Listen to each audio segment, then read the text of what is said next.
Kantin tutup, tapi suara sendok dari dalam gembok itu nyata. Saya rasa setiap orang punya batas rasionalitasnya masing-masing ya. Ada yang percaya, ada yang tidak pada hal gaib. Ada yang mati-matian menolak dengan berbagai logikanya. Tapi bagaimana jika Anda berada di dalam posisi di mana kedua kaki Anda sudah tidak siap untuk bergerak?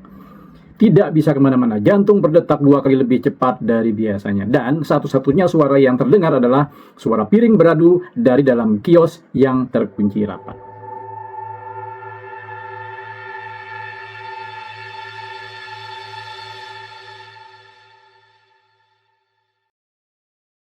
Bukan rekaman, bukan suara binatang, melainkan suara dapur yang hidup, padahal seharusnya sudah tutup.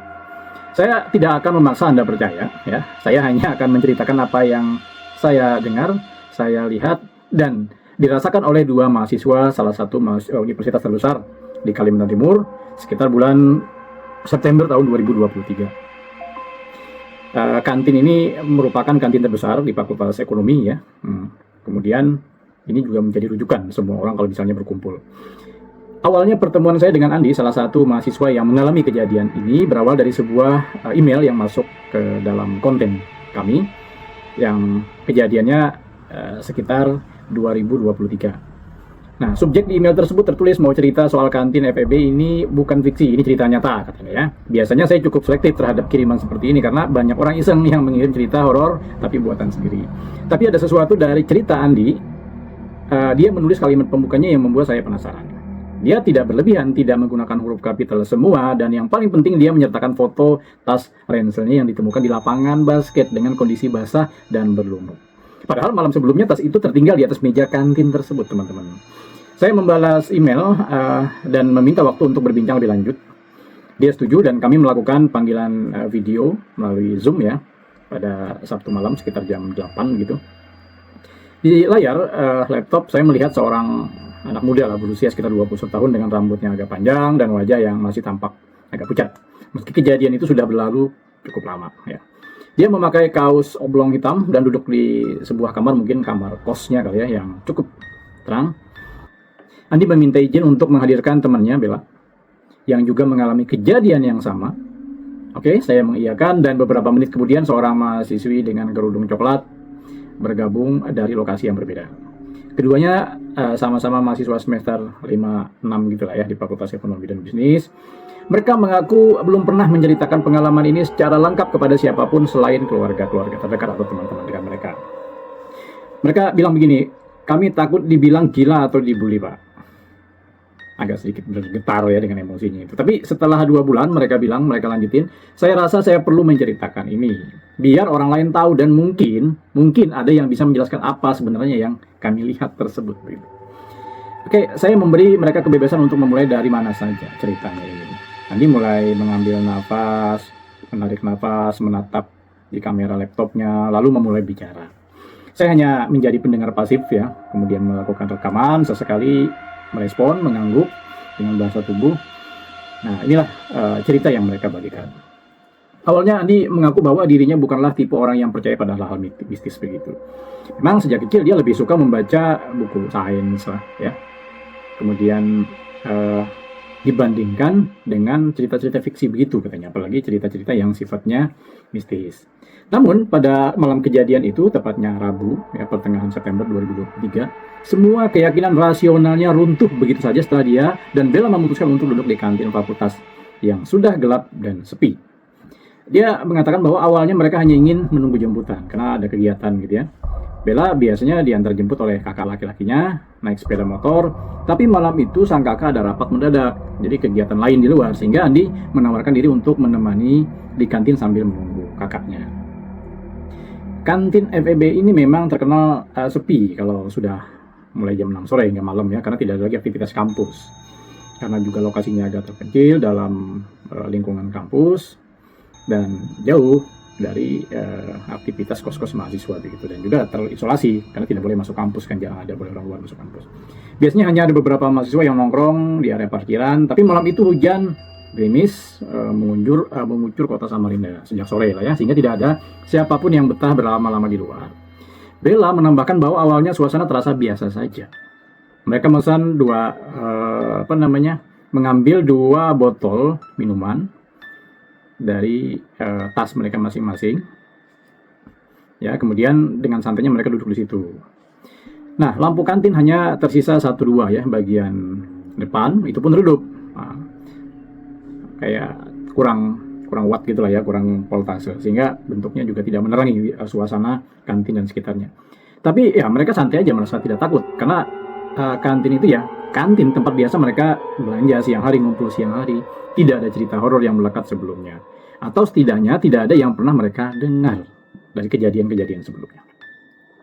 Jadi melanjutkan penuturan Andi dan temannya tadi, waktu itu sekitar 7:30 malam ya, hujan mulai masih rintik-rintik begitu, membuat udaranya semakin lembab dan dingin. Kemudian bau tanah basah masuk area kantin yang memang setengah terbuka. Ini kantin tidak tertutup, terbuka ya. Lokasi kantin ini berada di antara gedung kuliah, gedung Pascasarjana dengan kanatlah bentuknya lorong panjang dengan deretan tenan di sisi kiri dan bangku-bangku panjang di tengah-tengah dan sebelah kanan. Atapnya ya dari seng-seng multirup gitu, lantainya ubin ya. Dan di ujung lorong ada pintu yang menembus ke ruang gedung belakang atau gedung kuliah lainnya. Nah, malam itu semua tenan sudah tutup sejak sore ya. Gembok-gembok sudah dipasang ya, penutup-penutup tenan sudah dipasang. Lampu tersisa 1 yang ada di lorong itu. Nah, justru itu membuat bayangan di lantai terlihat aneh dan ada seperti memanjang begitu. Andi dan Bella ini duduk di bangku paling dekat dengan pintu keluar. Sekitar 3 meter dari tenan terakhir lah. Mereka berbincang, biasalah, membicarakan tentang organisasi, tugas akhir, tentang dosen, tentang nilai yang rendah, rencana liburan, akhir tahun, suasana rintik, hujan waktu itu masih mengitari suasana seperti suara musik mengalun lah ya.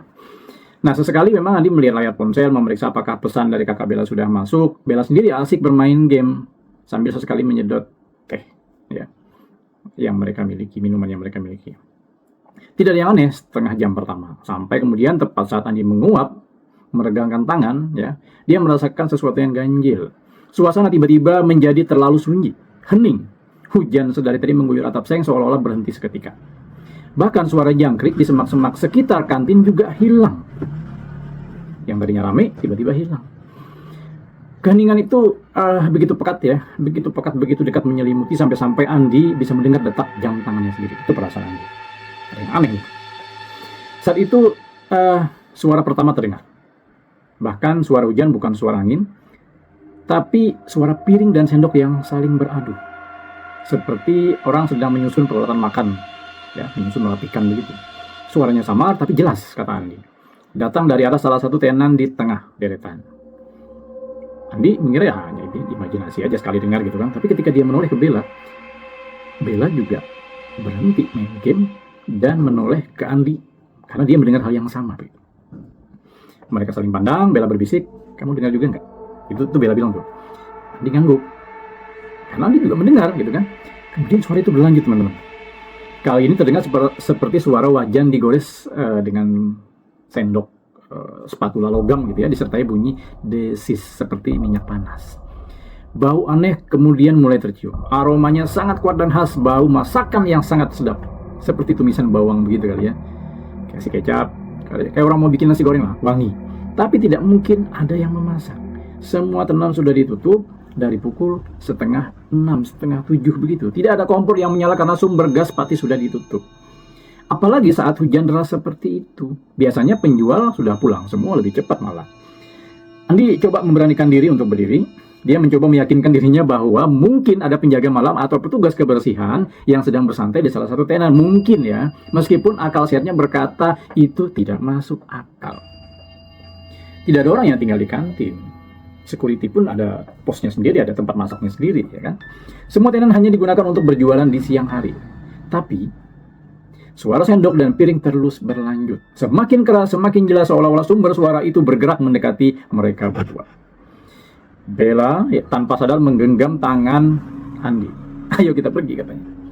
Suara hampir pecah, tapi Andi merasa ada sesuatu yang mendorong rasa penasarannya melampaui rasa takutnya.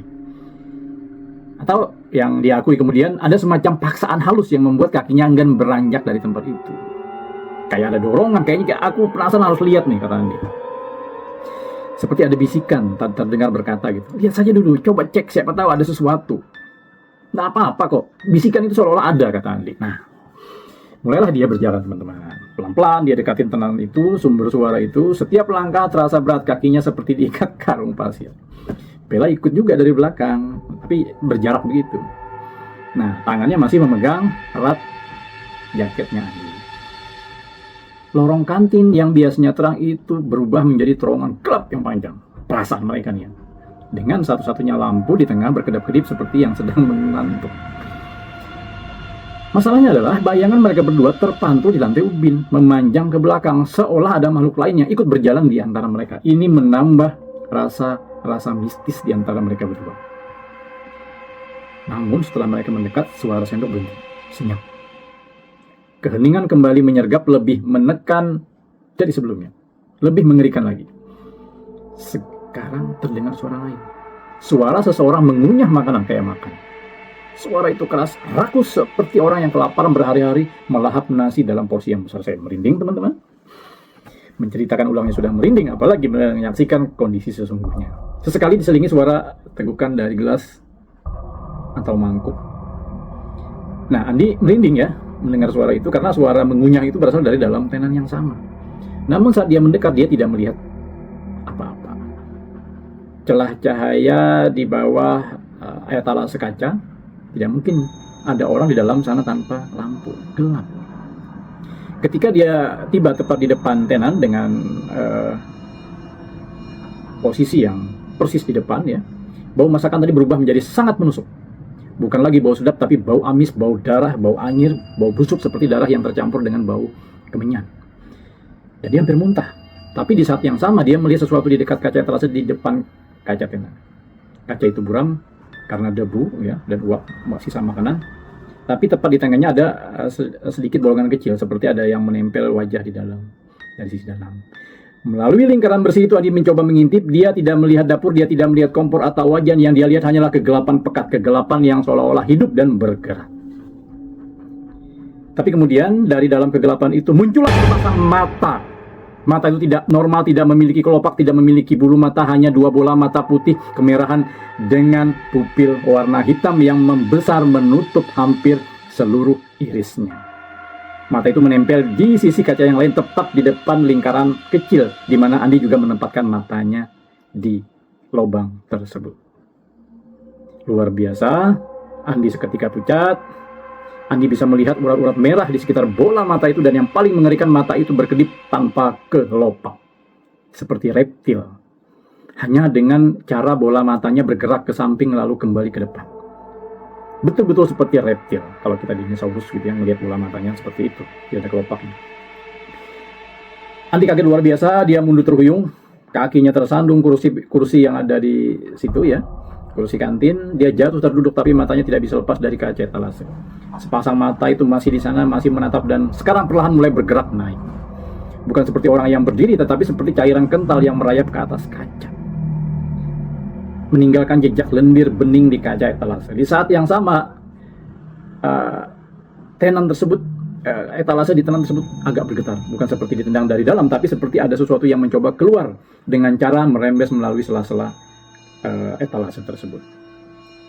Karena terdengar suara lengket dan basah, mirip suara kaki berlendir menapaki lantai keramik gitu. Jadi di kacanya jalan kayak cap-cap gitu. Bella juga menyaksikan hal yang sama. Bella berteriak sekencang-kencangnya, suaranya memantul di lorong kantin yang kosong, menciptakan gema aneh yang terdengar seperti tawa kecil dari berbagai arah. Biasa tadi kan teriakan perempuan kan, melengking gitu ya. Tanpa pinggir panjang dia meraih kerah baju Andi dan menariknya berdiri. Mereka berlari tanpa melihat ke belakang lagi. Tapi masalahnya tas ransel Andi berisi laptop dan buku tertinggal di atas meja. Bahkan ya, tas lempangan Bella juga ikut tertinggal, teman-teman. Tidak ada satupun dari mereka yang berani berhenti atau berbalik mengambil tas masing-masing. Jadi mereka berlari melewati bangku-bangku panjang, melewati tenan-tenan gelap, melewati satu-satunya lampu yang berkedip-kedip, kayak disko-disko di ruang-ruang disko murahan gitu ya, kedip-kedipnya. Nah, di belakang mereka suara etalase terdengar jelas, padahal dikunci, ada gemboknya terpasang. Suara itu diikuti oleh suara langkah kaki basah yang menapak di lantai keramik. Langkah kaki yang tidak beraturan. Itu kedengaran sama Andi dan Bella. seperti makhluk dengan 2 kaki kiri atau kaki yang jumlahnya lebih dari 2 gitu, 3 atau 4 atau 5. Andi dan Bella tak berani memastikan, tak berani lihat ke belakang. Mereka hanya terus berlari sampai keluar dari gerbang kampus, gerbang fakultas gitu ya. Menyeberang halaman basah dan baru berhenti ketika sampai di lampu penerangan jalan dekat rektorat. Mereka lari, di situ ada pos security ya dekat rektorat. Akhirnya mereka lari terengah-engah, kecapean, membungkuk dengan tangan di lutut. Gak peduli lagi basah hujan segala macam air hujan. Air hujan itu bercampur keringat membasahi seluruh pakaian. Gerimis lagi ternyata. Bella menangis karena memang tipikalnya perempuan itu kan kalau takut dia menangis, tubuhnya gemetar hebat. Nah, Andi coba menenangkan temannya, meskipun dirinya sendiri sebenarnya udah jantungan ya, kayak mau meledak gitu perasaan. Sekitar 10 menit, mereka mulai normal, mereka sadar bahwa tas mereka tertinggal di kantin. Tapi tidak ada satupun dari mereka yang bersedia mengambil. Bahkan ketika kakak Bella datang, jemput si Bella, Andi memilih ikut serta ke rumah Bella daripada harus sendirian di kos. Besok paginya, Andi dan Bella kembali ke kampus tersebut. Setelah siang lah ya, banyak orang. Mereka ditemani oleh 2 teman yang cukup berani lah. Tapi mereka sampai di bangku tempat mereka duduk, mereka tidak menemukan tasnya. Meja itu kosong, teman-teman. Tidak ada ransel, tidak ada tas selempang punya Bella, tidak ada bekas apapun. Andi sempat panik karena laptopnya berisi tugas skripsi, tugas akhir yang belum di backup.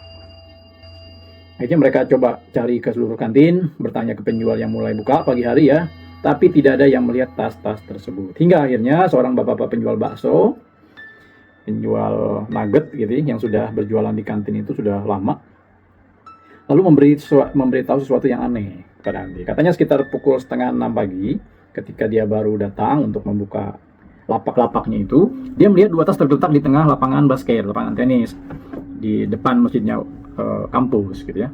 Lapangan itu berjarak sekitar 100 meter dari kantin, melewati gedung kuliah dan parkiran. Dia mengira tas itu milik mahasiswa yang olahraga, jadi dia nggak ambil pusing, cuek aja. Tapi setelah Andi dan Bella ngecek, tas-tas itu benar-benar milik mereka. Ransel Andi basah dan berlumut, teman-teman, seperti direndam di genangan air. Sementara tas Bella berada dalam kondisi kering tapi tertutup daun-daun kering. Aneh banget. Tapi satu hal yang cukup aneh dan sangat aneh, laptop Andi masih dalam ransel. Dan powerbank Bella juga masih utuh. Tidak ada satupun barang mereka yang hilang. Saya menyela sedikit, nanya ke mereka berdua nih ya. Apakah mereka pernah mendengar cerita serupa dari orang lain sebelumnya? Jadi Bella kemudian mengatakan bahwa setelah kejadian itu, dia menjadi lebih sering bertanya kepada pedagang kantin. Ngobrol sama pedagang kantin. Seorang ibu-ibu penjual minuman lah, mengaku bahwa hal aneh sudah sering terjadi di kantin itu, terutama di tenan-tenan tengah ya. Beberapa kali bahkan ketika para pedagang datang di pagi hari, mereka menemukan dagangan di tenan itu sudah tertata rapi. Sendok dan garpu tersusun di atas piring, gelas terisi air, bahkan kompor dalam keadaan bersih. Padahal katanya, hari sebelumnya atau malam sebelumnya, tenan itu ditinggalkan dalam keadaan berantakan setelah tutup karena tidak sempat untuk merapikan. Pedagang itu, penjual, pemilik tenan lah ya, pada awalnya mengira ada pencuri, tapi tidak pernah ada uang yang hilang. Penjual nugget yang membantu mereka menemukan tas juga bercerita tentang sejarah wilayah itu. Katanya area kantin di FEB ini dulunya adalah rawa-rawa yang sering berkabut, tebal di pagi hari. Suasananya itu seperti suasana hutan. Sebelum wilayah dekanat dan beberapa kampus di situ dibangun. Memang banyak warga setempat yang percaya bahwa rawa itu tempat berkumpulnya makhluk halus penjaga wilayah tersebut, terutama di sekitar pohon-pohon besar yang tumbuh di pinggiran rawa gitu. Nah, pohon-pohon itu saat ini sudah ditebang saat pembangunan kampus, gedung-gedung kampus. Tapi beberapa orang masih mengingat bahwa lokasi yang sekarang menjadi kantin dulu adalah ada pohon di situ ya, dengan beberapa sesajen sering dikasih orang di situ. Tapi nggak tahu siapa yang memasang sesajen. Yang lebih mencekam, penjual nugget itu kemudian menambahkan bahwa tenan yang di tengah tersebut berdiri persis di atas titik di mana dulu ada sumur tua yang digunakan untuk ritual tertentu. Ini yang menjadi pokok permasalahan utamanya. Sumur itu tidak pernah dikeringkan, hanya ditimbun dengan tanah dan batu saat pembangunan kantin. Konon ada sesuatu yang tinggal di dalam sumur tua tersebut. Sesuatu yang kelaparan dan selalu mencium bau masakan dari tenan di atasnya. Sesuatu yang mungkin mengira bahwa suara sendok dan piring dari dunia manusia adalah undangan untuk ikut makan bersama. 2 bulan setelah kejadian itu, Andi dan Bella masih belum berani mendekati kantin tersebut, teman-teman. Apalagi setelah malam hari. Kalau siang sesekali mungkin bisa ya. Andi mengaku dia sekarang selalu memastikan tasnya tidak pernah tertinggal dimanapun. Bahkan di dalam kelas sekalipun, dia selalu memastikan tasnya harus tidak boleh ditinggal. Bella mengaku bahwa dia tidak lagi bisa makan dengan tenang di kantin itu. Setiap kali mencium bau tumisan bawang, dia selalu mengingat malam itu dan sepasang mata tanpa kelopak yang menatap dari balik kaca etalase. Saya tidak bisa memastikan seberapa banyak kebenaran dari cerita ini, tapi satu hal yang saya tahu, ketika saya menelusuri kantin itu, saya menemukan banyak komentar dari mahasiswa yang spontan menulis tentang kantin itu di Google Map, tentang kantin yang terasa berat di malam hari, tentang suara piring yang tidak jelas asalnya, tentang rasa tidak enak yang tiba-tiba datang saat lewat di depan tenan tertentu, merasa merinding ketika melewati tenan tertentu. Apakah itu hanya sugesti kolektif atau memang ada sesuatu yang belum bisa dijelaskan oleh logika kita?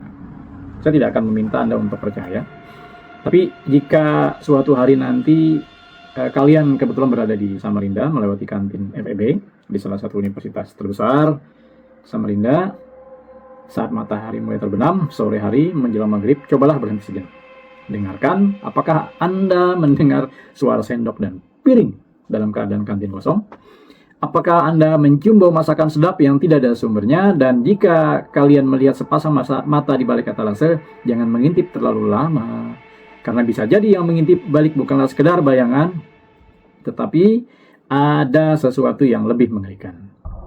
Ada yang pernah mengalami kejadian serupa di kantin kampus-kampus kalian, atau sekolah-sekolah kalian, atau kantor-kantor kalian, atau mungkin kalian sendiri punya cerita tentang tempat-tempat yang tiba-tiba berubah suasana setelah gelap? Tulis di kolom komentar di bawah ya. Saya akan membaca setiap cerita kalian. Siapa tahu nanti bisa kita angkat menjadi salah satu cerita yang bisa kita buat di sini. Tapi jangan heran jika suatu malam ketika kalian sedang asik mengetik komentar, tiba-tiba ada yang mengetuk dari jendela kamar kalian dari luar. Sampai jumpa di cerita berikutnya. Salam misteri.